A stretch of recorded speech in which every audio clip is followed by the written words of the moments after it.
Are builders ripping off Aussies? Let's have a look. Good evening everyone, Florian here and welcome to another episode of HeiseSays. Grab your stein of, well, I've got ice cold lemonade and fizzy water at the moment because it's so wonderfully hot. Or your ice cold coffee, guys.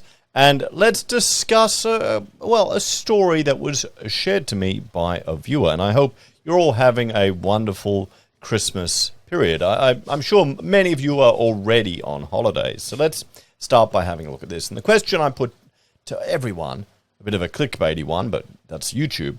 Are builders ripping you off, or are builders taking advantage of the average punter here in Australia? And I know the instant answer for many people are going to be, yes, definitely, all the time, yes, yes, yes, which is kind of not true. But let's have a look at it, guys. So let's see, will this work? There we go. So the story. This is a residential build. Now, a viewer sent me some information about one of her friends that was getting a residential project built. And I'm just, giving a bit of an overview here. We're not going to any specifics. You're not going to identify who it is, just to give you a bit of an understanding. So the contractor is a well-known spec builder. So they're a brand I instantly recognized, you would instantly recognize. You probably drive past their billboards all the time. And, they build spec homes. Okay, we all know them. We know what the type of spec homes are. You can find them on any website. Nothing wrong with them. Perfectly fine, decent houses for most people. Okay, that's what we need. That's all you need. It's better than living in a tent. Better than living in a mini house. They're bloody expensive, but that's probably got more to do with the government, the banks, the lands, the not in my backyard crowd, the fact that they're limiting development wherever they can, and that legislation continually drives up the cost of building. Plus, it's a cultural thing in Australia to own a house. All of that aside. So, the construction project, it's been delayed. Delayed due to material and labour issues, which is a typical story at the moment. We've heard it all the time. This is the common thing that's going on. So they've been delayed with their build, which kind of makes me feel a bit happier about my extremely slow progress on my house, but still. We're literally tying rebar cages every day. It's fun and game. You ever tried to cut up 2 tons of rebar? I was doing it with a little angle grinder, and I just discovered,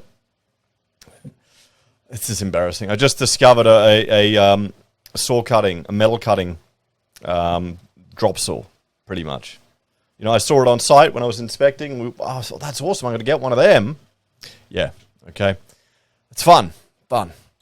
So, the building is at lock-up, but it's not finished. So the kitchen and bathroom, they're being delayed by tiles and other things. So it's kind of, you could kind of go in there, but not really.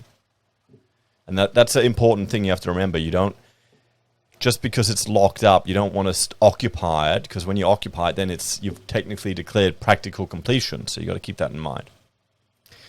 The contractor doesn't seem interested in getting their final payment.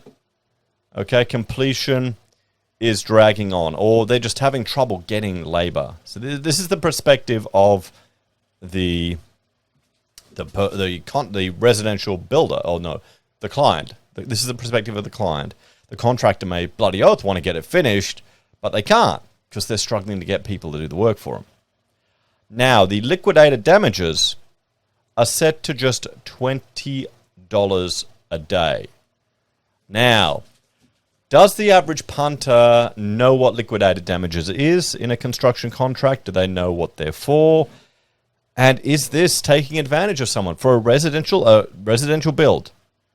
Liquidated damages, if they don't meet the practical completion date, that's $20 a day that they have to pay to the residential client. Now, before we'll explain about a few of these things, but I want you to jump over to the community tab and have your say here on the poll, guys, and we'll go back to this once it's updated, so you can let people know what you think about this, if $20 is too much or too little.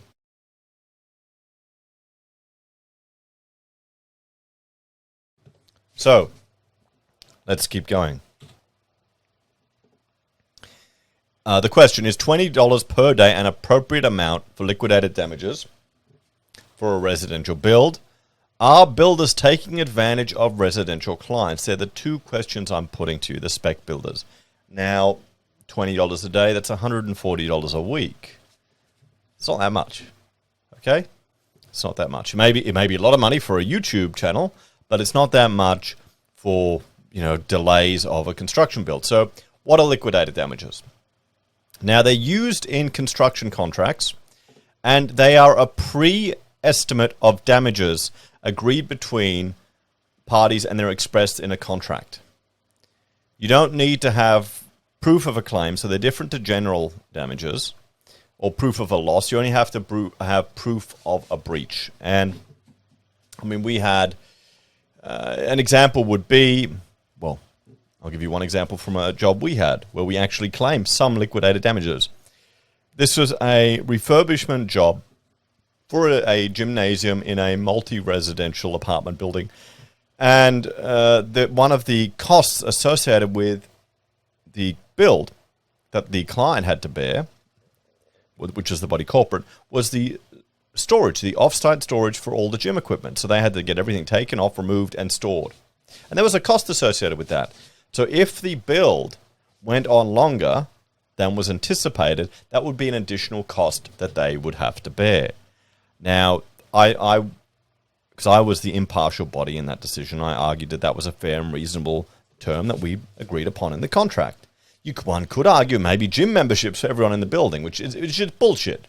Okay, that's bullshit. I know it sounds good, but these things are not punitive. They can't be a punishment.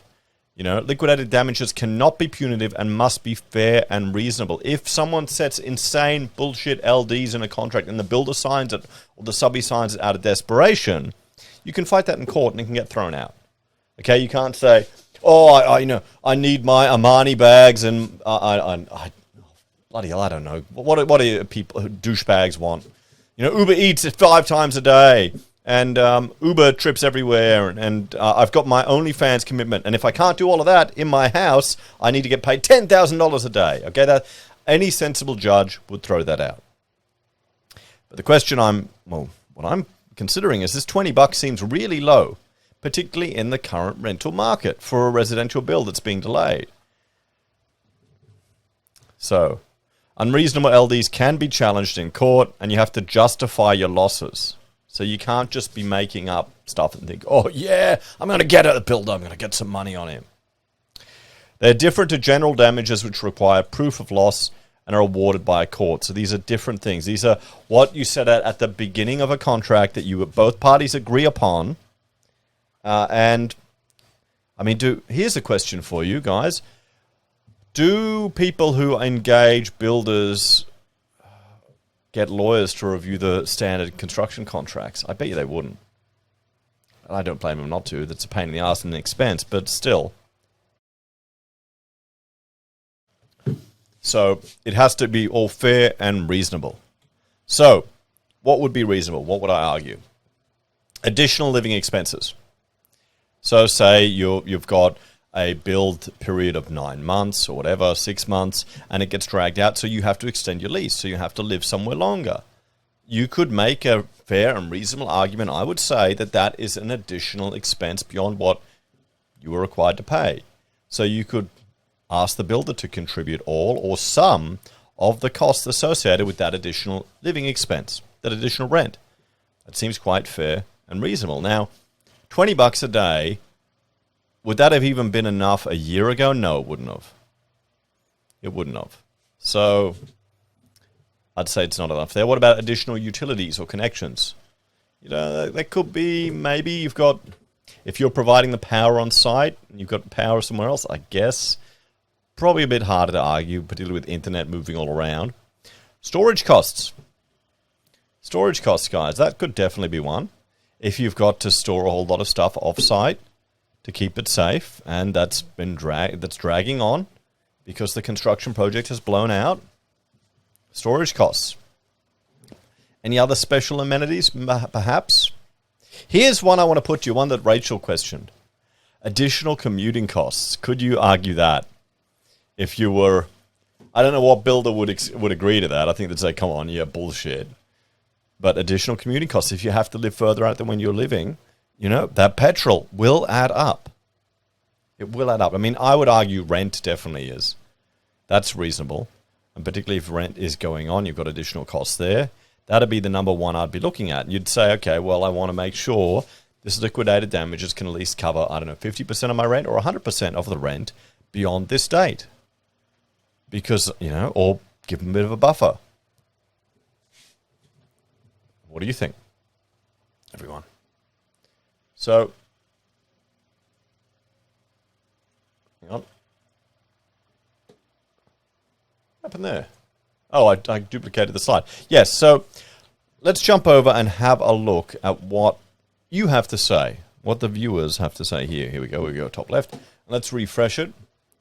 So I just put this poll up an hour ago, and we've already gotten 205 votes. Now, 5% of you have said $20 a day is, you know, a fair daily rate for liquidated damages for a residential build. Now, that's all the information I've given you.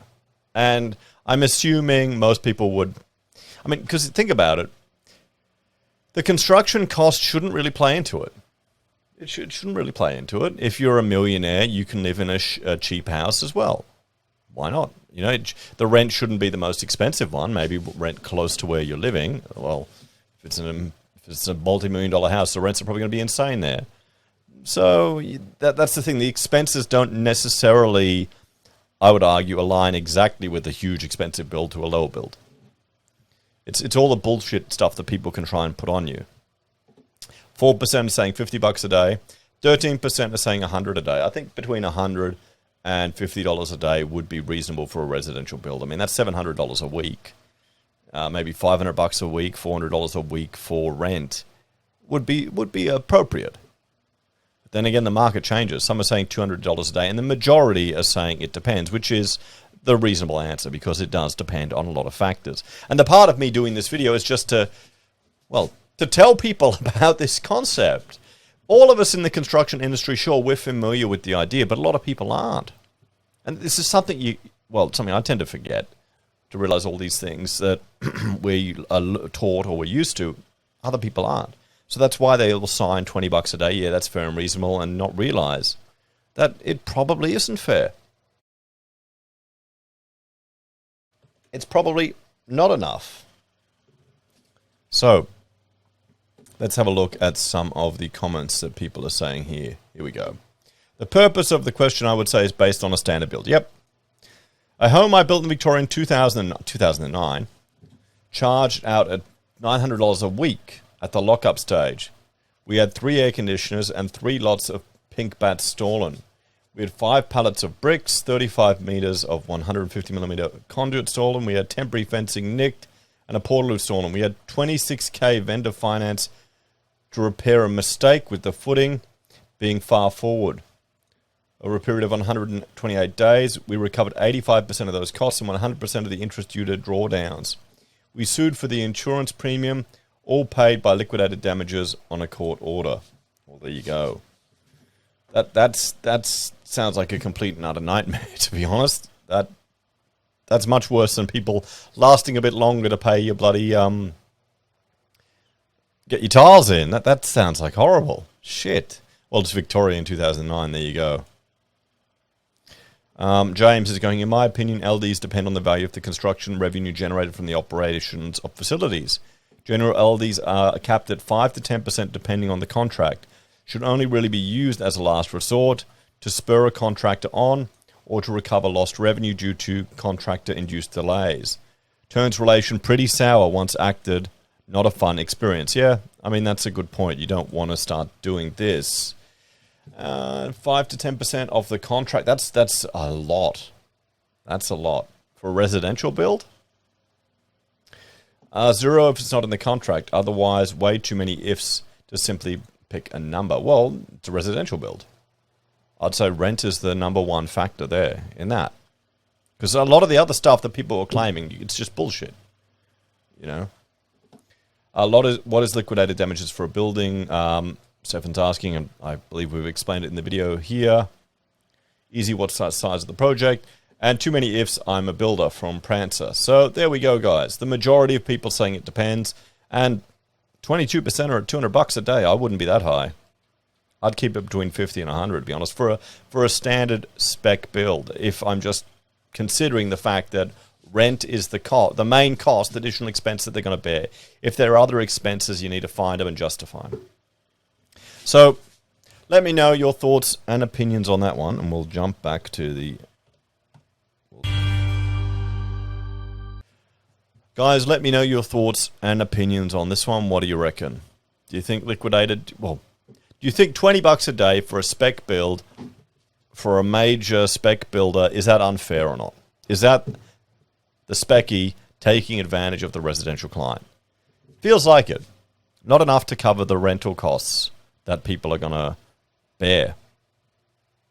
You tell me. What do you reckon? Have a Merry Christmas. Enjoy your holidays. And I will try and get a few more videos out or pre-recorded over the holiday period. I may put some question or answer things up on the community tab. Take care, guys, and I'll see you next time. Oh, check out my other channels, HeiseBim and HeiseSays International. And if you're a fan, you can support us financially on YouTube or Patreon. Use our pocket squares or our referral links. Call us if you need an architect. And I'll see you in the next episode of HeiseSays.